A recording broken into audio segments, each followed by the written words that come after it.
ভাই এটা সত্যিই ছোটখাটো একটা পাওয়ার হাউস। ৮০,০০০ mAh এর ব্যাটারির সাথে আছে ৬৫ ওয়াটের সুপার ফাস্ট চার্জিং আউটপুট। অত্যন্ত দ্রুত চার্জ হয়ে যায় যে কোনো ডিভাইস।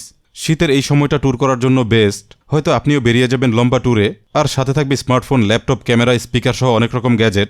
সাথে যদি থাকে এই পাওয়ার ব্যাংক, কোনো ডিভাইসই আর অফ থাকবে না। একা ব্যবহারে অন্তত ১০-১২ দিন চার্জের চিন্তা করতে হবে না। ফ্রেন্ডস কিংবা ফ্যামিলি সহ চলতে পারবেন কয়েকদিন। হোকোর এই পাওয়ার ব্যাংকটির মডেল J152 Pro। ৬টি করে আউটপুট আছে প্রতি ডিভাইসে। ভেতরে আছে ৮০,০০০ মিলিঅ্যাম্পের ব্যাটারি, রেটেড ক্যাপাসিটি ৪৪,০০০ মিলিঅ্যাম্প। যে কোনো টাইপ সি থেকে পেয়ে যাবেন ৬৫ ওয়াট আউটপুট। সুতরাং অনায়াসে আপনার ল্যাপটপও চার্জ করতে পারবেন। আরও দারুণ বিষয়, এটা ৬৫ ওয়াটে চার্জও হয়। মাত্র ৬ ঘন্টার আশেপাশেই পাওয়ার ব্যাংকটি ফুল চার্জ করা সম্ভব। এই পোর্টটি থেকে পাবেন ২২.৫ ওয়াট আউটপুট। বাকি 3টি USB থেকে 5 ভোল্ট 2 অ্যাম্পিয়ার করে পাবেন। ছোট ছোট গ্যাজেটগুলো চার্জ করতে পারবেন। অপোজিটে দারুণ আরও একটি ফিচার আছে, বেশ বড়সড় একটি কব লাইট। ফ্রন্টে বাটন আছে এটা জ্বালাতে। অন্ধকারে এই লাইটটি খুবই কাজের। লাইটের আলো বাড়ানো কমানো যায়, সাথে আবার সিগন্যাল লাইট হিসেবেও কাজ করে। হোকোর চমৎকার এই পাওয়ার ব্যাংকটি ৬,০০০-এর আশেপাশে পেয়ে যাবেন।